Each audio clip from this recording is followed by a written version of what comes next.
ceiling missing. Take two. Take two. Take two. Last night For once, it wasn't my fault. Yeah, it was. Or my actually, sometimes it has been your fault because you'll be like, "Oh, we can't say that and put it on the internet, dude." fault. Well, this one was my fault. And last night I watched Judas and the Black Messiah. Oh, so now we're not doing fast food? No, Talking about I was just saying a movie I watched that I thought was very good. Judas and the Black Messiah. Yeah, it's got Jesse Plemons.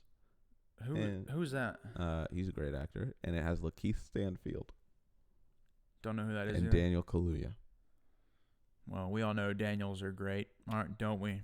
That dude is Not slowly funny? becoming Okay, sorry. one of what I think is the best actors on the planet. Daniel, what's his face? that you mentioned? Kaluuya. Dude, I've been watching Rick and Morty, been catching up. Rick and Morty. Cause I spent some time not watching it just because it was so like crass and nihilistic that it was kind of affecting my mental state, and so I basically didn't watch it for like 2 years.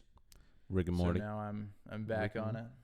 Daniel, It's such a creative show, you know. well, So speaking of Rick and Morty, Daniel, how do you feel, because you're the expert, about the Kendrick, Drake, and J. Cole beef? know nothing about it. All I know is that I'm gonna side with J. Cole because he's the greatest rapper God ever made. I think Kendrick just every few years or so, Kendrick just decides to start beef. It was with No, you think so?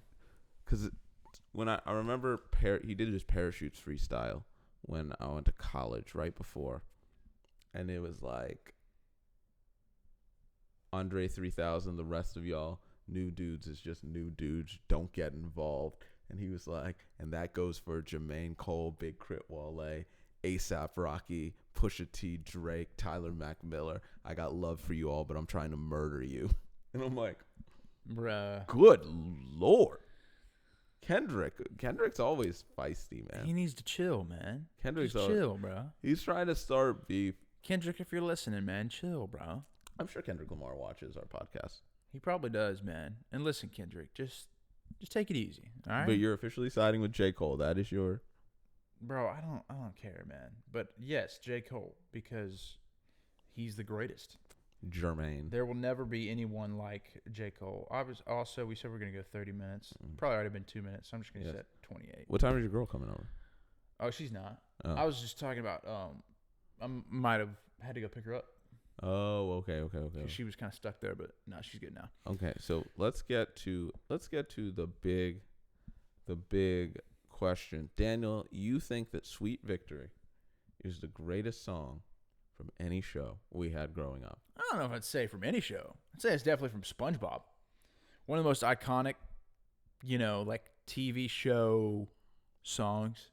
I really liked the Drake and Josh theme song though. I never thought. Oh, I just watched that. I never thought that it'd be so simple. Not to get too dark on the podcast, but I just watched his documentary, and Are you not siding with him anymore? No, I am siding with him. 100%. Oh, okay. 100%. He's innocent, you think? It's more than just about that. But yeah, like just all the stuff he went through in his life. Oh yeah. I'm not gonna talk about this. Podcast will get demonetized. Oh, for real? So fast. Not that it is monetized, but it's like I'll tell you afterwards. The dark stuff that was happening on Drake and Josh. Oh, for real? I heard about all the crap Dan Schneider was doing. Oh yeah, Dan Schneider's a. Because you knew, I think you knew growing up that like Disney Channel was like, it was softer, like it was a little bit more like kid friendly, even like but Nickelodeon, it was always a bit more grown up, slightly more mature. Yeah. 100%. But there's all these like Drake's beefing with Ned right now. Wait, Drake as in Aubrey? Drake Bell. Oh, Drake Bell beefing with Ned and Ned Declassified? Yeah. Wait, why? I'll tell you after. It's a whole thing. It's a whole, like, there's a whole, it's like the Nickelodeon kid stars are going through it right now. Dang, bro. But yeah, that song. He wrote that song. He actually wrote that? Yeah. I people are never texting thought me, man. that it'd be so simple, but Man. I mean, that means that he's got that much talent, bro. He wrote that song at like 15. That's wow, dude. See What what's inside. that's talent right there, dude. I was watching scenes from it after, because I needed to lighten the mood after that documentary, and I was watching Really Big Shrimp. Oh yeah, I remember that one. That's some really big shrimp. He like sees the contract, and he's like, "Are you gonna sign the shrimp?" He's like, "You see it? Look at this shrimp, Drake. Yeah, they're like the size of my finger." And then they had Helen's grandma came and stayed with them. I don't remember that. But she has the line where she just like knocks. Wait, who's Helen? Helen was like the movie theater, like the black chick at the movie theater, their boss. Oh. And like her grandma comes to stay with Drake and Josh. Yeah. And she like knocks down the door and she just goes, "Where's the bath?" I don't remember this. Oh yeah. Unfortunately. Yeah. But It's been so long since I've seen it. well, the show started 20 years ago. It's crazy, man. How old do you think they are? How old is Drake Bell now? 37, I want to say. Dang, so he would have been 16, 17 then. Mm-hmm. Wow, that's crazy. I wonder what it's like for that to be like your experience during those years of your life. Like it's the opposite of a normal kid going through high school. Oh, and with everything they went through, it's horrible. It's horrific. Right. Yeah. Yeah, because you think it would be great, right, to be a child star, but it's actually not all it's cracked up to be. You do not let your kids act. Like that's literally what I took away from all of it. Do not let your kids in Hollywood. It's an evil place, pretty much. Dang, man. Like, dude, but anyway, on a lighter note. Yeah, this was getting dark. Should we go back to burgers? Yeah. Well, we were talking about burgers. We were talking until about burgers. Mike decided we weren't, and that we were filming in the wrong quality? Wrong format, wrong quality. Here's what I said, that my least favorite burger was probably Burger King. And I said McDonald's was probably above Burger. My dad also liked Burger King. I think he told me that before. King. Yeah, I know, it's weird, right? I don't get what he sees in it. Oh, dude, here's one fast food burger that I think is one of the most underrated fast food burgers. Which one? Jack's, dude. Jack's? Dude, I love Jack's. What is like Jack in the Box? No, Jack's, dude. They got the Bluebell ice cream. You go in there. They got the crinkle cut fries, bro. Jack's? Bro, how does this man not know what Jack's is? We didn't have Jack's in Virginia. Oh, okay. Maybe it's just a Southeast thing. But everybody who's from the Southeast, you know what I'm talking about. Bro, Jack's. I mean, it's not going to be your nicest fast food restaurant, but it's so underrated, man. Their bacon burger, quality, man. You know what burger I love? What? Like love, that's in my top 3. Culver's. I feel like Culver's is mostly just popular for the ice cream. Ice cream is top tier at Culver's. Culver's frozen custard, Butterburger, one of the best days I've had. Before back in February 2022, I was having a pretty hard time. I was having a very hard, 2022. Yeah, pretty hard time, and one of the best days, one of the absolute best days, is the day that the Batman came out, and I went to Culver's, and then I went to watch the Batman. Oh, the Robert Pattinson. I had almost no money. So spending it all on Culver's and probably a pretzel. And I remember just being like, it's a good day. It's a good day. That's what our coach in elementary school would say to us while we ran. He would go, it's a good day today. It's a good day today. It's a good day today. And then he'd be like, be somebody. Make something out of your life, Michael Cole. And he would always yell that while we would run. Be somebody. Oh, Make man. something out of your life. What a guy, man. Did you guys do all the things like in elementary school? You had to run the mile and stuff. Yeah, we did that. Presidential physical fitness test. Yep. Oh man, those were the days. Yeah, that was. It was like, man, it's just so weird because like I feel like as you get older, it's like you lose that or there's like I guess you're just not around competition as much as you were in school. Mm-hmm. So, but yeah, I love that. Just the competitive spirit and everything. I even felt the difference when I went to go play in that pickup baseball game on Sunday that I went to. Mm-hmm. It's just not the same as like playing high school baseball anymore because it's not competitive. Yeah, It's just not everyone's quite trying as to fun. just kind of have fun and stay in shape. Right, yeah. But I was talking to my friend about this on Sunday while we were watching the tournament. Or Saturday. Oh, you're watching March Madness? Yeah. I'm not even trying. There dude. was a Whoever wins wins. I didn't even make a bracket this year. there was a general anxiety to playing basketball growing up that I didn't like.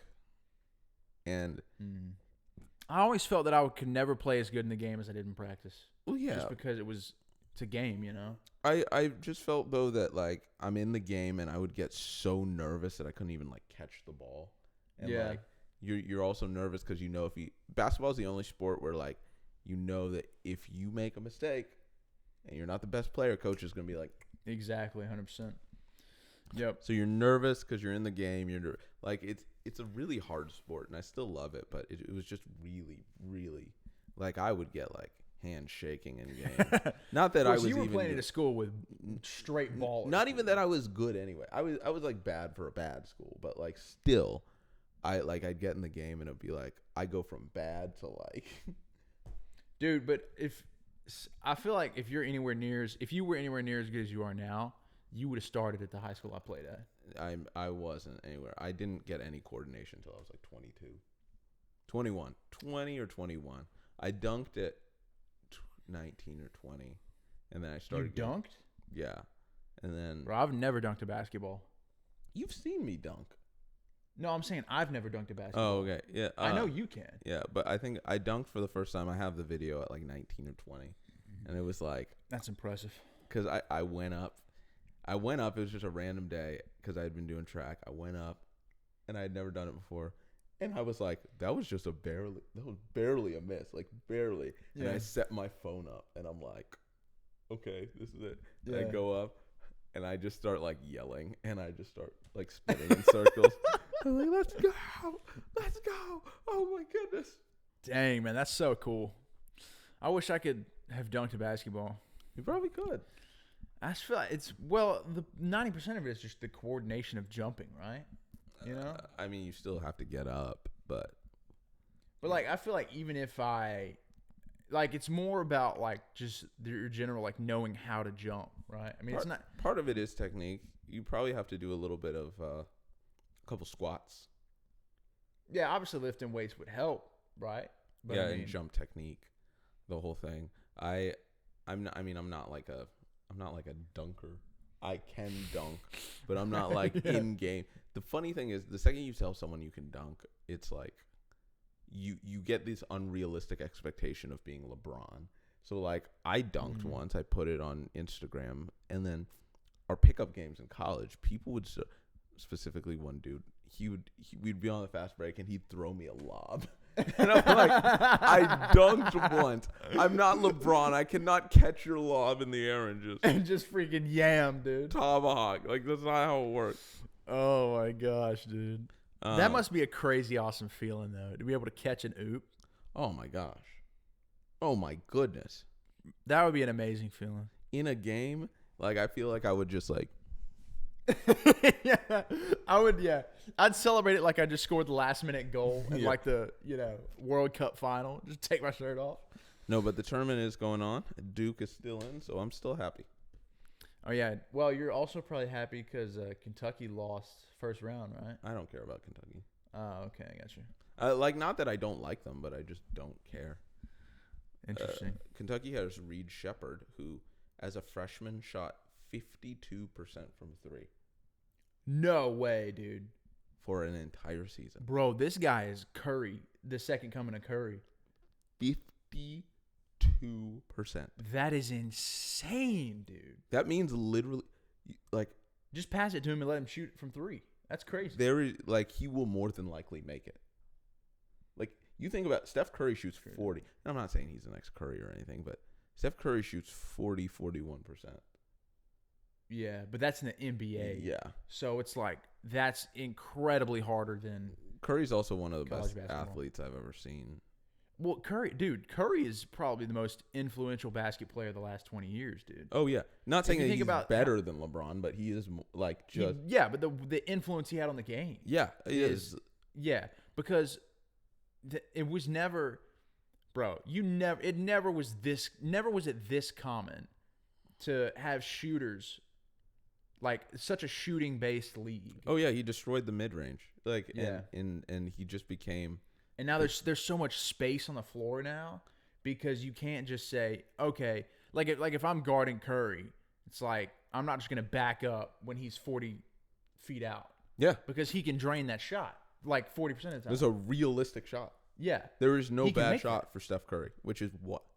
Like, So that creates so much space when the defender has to step up on him. and that was the thing because the whole narrative when Kevin Durant was on the team was like it was KD's team. He was the best player. I have always argued kind of differently. What do you mean? I think it was Curry's team. Like KD was the icing on the cake, and trust me, that is good icing. That is like very high, the highest quality icing of all time. But on my all-time list, I'd have Curry way above Durant. Really? Yes, not that Durant's Interesting. low, but Curry's top 10. Durant's top 15. See, I would probably have Durant higher than Curry. But Because Curry's won twice without Durant.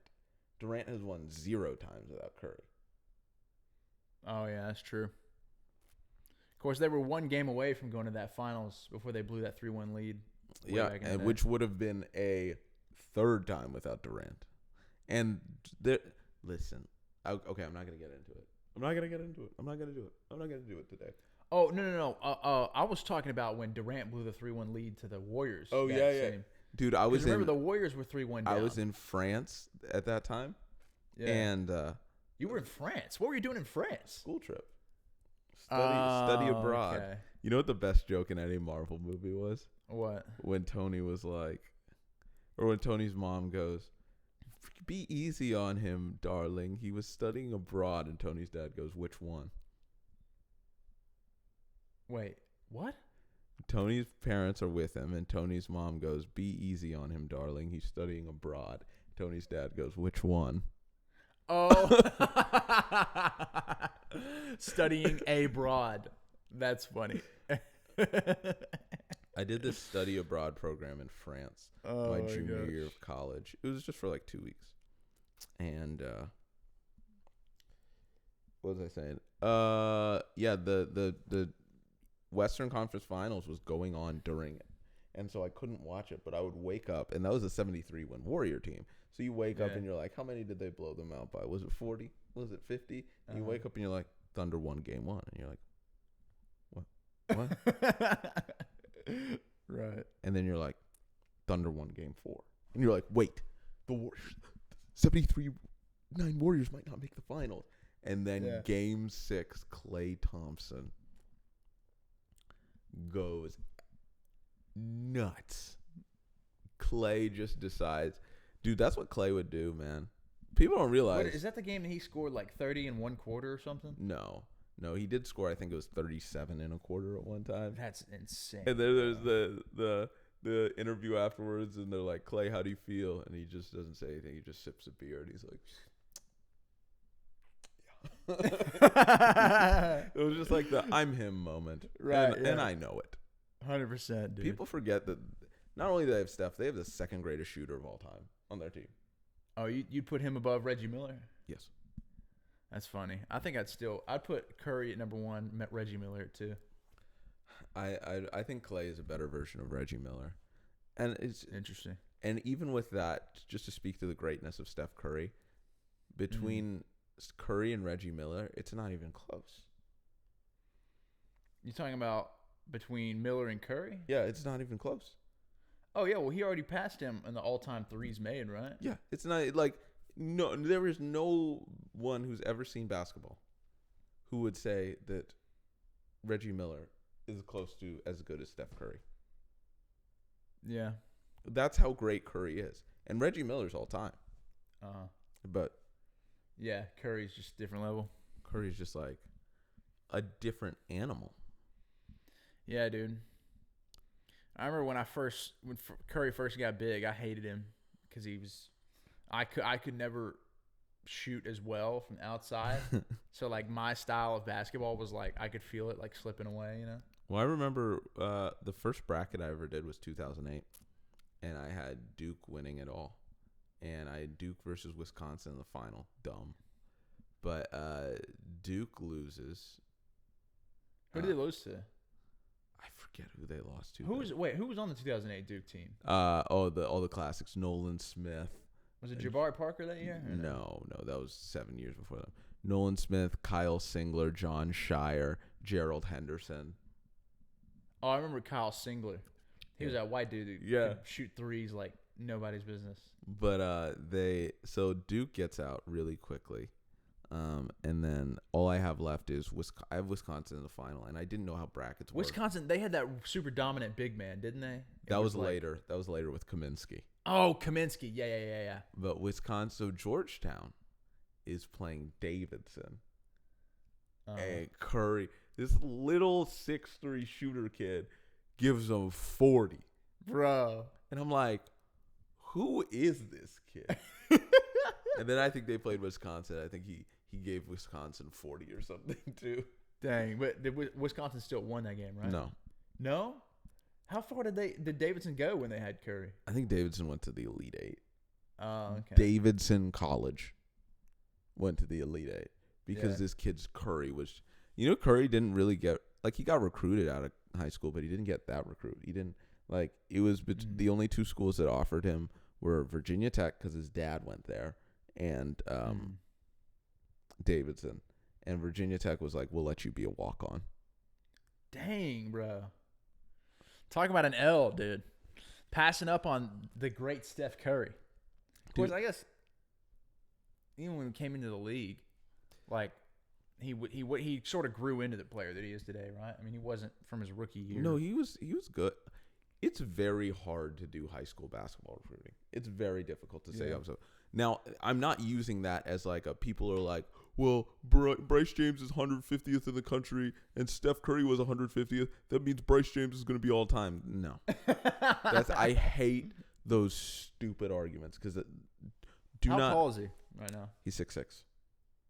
So he's 2 inches shorter than his dad? Yeah. How tall was Bronny?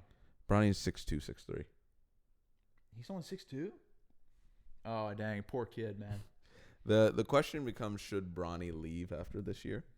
Because he's going to get drafted. And no matter what. You think so? Yo, yeah. If there's even a 1% chance of getting LeBron, someone will take Bronny. But Daniel's tired of me talking about this, but I'm not tired of talking about this. Yeah, we'll see. I actually heard somebody. I was talking with somebody the other day that said, yeah, Bryce is really good. Okay. I can't remember who I was talking to. People will say this. And I will say this. Oh, yeah? And people will view me and they'll be like, you're hating on a kid. What's the matter with you're hating on a kid? And I'm like, no, I'm not hating on a kid. I'll give you factual information. Bryce James is the 150th ranked player in his class. Right, yeah. 150th. Yeah, I mean, I guess it's... Which is a really impressive feat. Right, yeah. In the grand scheme of life, that is so impressive. That means he's probably in the top 1,000 basketball players in the world. No. How many players 10, play D1? You think he's in the top 10,000 basketball players in the world right now? He's a high school kid. Oh, yeah, that's true. You got guys playing Euroball. Euroball. Listen, Bryce James is an objectively good basketball player. But being objectively good does not mean you're a future NBA lottery pick. Right, yeah. And is he going to be? I don't know. Who knows? He may have some crazy growth spurt and skill spurt. We've seen it before, but that based on what year is he in high school right now? He's about to be a senior. Based on what we've seen, which is he is ranked 150th in his class. He has no crazy special skill set. He's kind of athletic. He can dunk, but you expect that from every 6'6" kid. Right, yeah. And he comes off the bench for his high school. In his last couple games, he probably averaged about 3 or 4 points a game. Yeah. So, dude, I remember I saw that one game where LeBron was in high school. See, comparing LeBron to Bronny or to Bryce, in high school is like so unfair. Yeah. It shouldn't even be a thing. Like your dad is what some people think the greatest of all time. These kids were Bryce at least is coming off the bench as a junior. 100%. Do not come. LeBron was averaging 30 a game. I wonder, was Michael Jordan even that crazy hyped up in high school? Okay, so I heard. Did you ever watch Street Ball with like the professor? No, I don't think so. Well, yeah. I mean, I've seen the professor before. I've seen him. He was talking about something that I've been saying for at least 10 years. It's that this whole Michael Jordan got cut story is complete BS. Oh, really? You know listen, Michael Jordan got cut from varsity as a sophomore. He did not get cut. He averaged like 30 a game on JV, and he makes this huge deal about it. Like this was like it was 1984. It was not unusual for a sophomore to be playing JV. Yeah. It's like the dude acts like he got like completely banished. Like you didn't get cut. I got cut. Getting cut from varsity as a senior in the 2000s. But I mean, you got to think about it. There was Michael Jordan. Yeah, so what? Wouldn't it? I mean, but I'm saying, wouldn't it have? Shouldn't that have been a story where he was playing on varsity from the time he was a freshman? No, because I think it was a different age. Like, oh, you mean like a different era? Yeah, like it was like almost unheard of for people to play. Yeah, not unheard of, but like, yeah, it was much more of a normal thing for a kid who's a sophomore. Even if he's he's better than all the people on the varsity team to play JV. Yeah. This isn't like 2016 where like your 7th grader is playing on the varsity. Right. Just because he's 6'6". Yeah. Michael Jordan's whole story about how he got cut is so dumb. That's not adversity. Right. I mean, by the time he was a junior, he got on varsity. By senior, he was one of the best players in the country. Right. Yeah. Good old MJ, man. We were talking about fast food earlier. How did we get on this? We were talking about burgers or something. I don't know. I can't even remember. How much time we got? I think like 5 minutes. 3 minutes. All right. 3 minutes and 30 seconds. And what's the best fast food experience you've ever had? Best fast food experience I've ever had? I'll say this. One of my favorite fast food restaurants is Five Guys. Mm-hmm. Love Five Guys. Another big one is Cane's. I love Cane's, dude. Bruh, I swore off fried chicken 3 years ago. I haven't had it once since because that's the thing that upset my stomach the most. Oh, yeah? But Raising Cane's? It's different. The fact that they have it in Nashville as soon as I stopped eating fried chicken hurts me to my... I used to DJ weddings in Louisville. Yeah. I go stay with my homie. Shout out. He knows who he is. And every time I would go there. Cane's. Bro, Cane's is like, there's like, fried chicken at the local spots, and then there's Cane's that's like basically on that level, but it's a chain. It's crazy. And the bread that comes with it. Oh, dude, it's so good. The fry, you're just like, though I do have this hot take. Well, not at Cane's. There really, for me, what does it is the sauce. Like there's no fried chicken sauce that could ever beat that for me. Dude, I used to love Raising Cane's. I will say I had this epiphany where I was like, listen, once you hit the age of 22, if you go to a sit-down restaurant, you can no longer order chicken tenders. Yeah. Right. Yeah. You can. I will sit there and I will judge you. Oh, yeah. And I'll make fun of you the whole time. Like what you're getting chicken tenders right now? You had the option of a New York strip, and you chose chicken tenders. You need to go if you're choosing chicken tenders, and it's not about chicken marsala. It's not the price. It's not about the price. It's just about the principle. Yeah. You need to go sit at the kids' table. Right. Exactly. Or they need to bring you out the little coloring sheet. Yeah.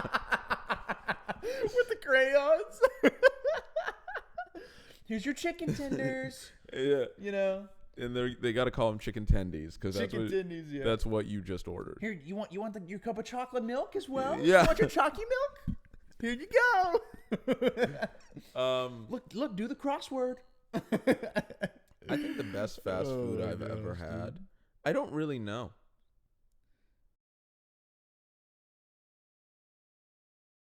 Anyway, we ran out of time, but thanks for watching the Dutch Bros podcast. Oh, you're recording again? Yeah. Oh, yes. Thank you all for watching. Have a great night. Have a great one.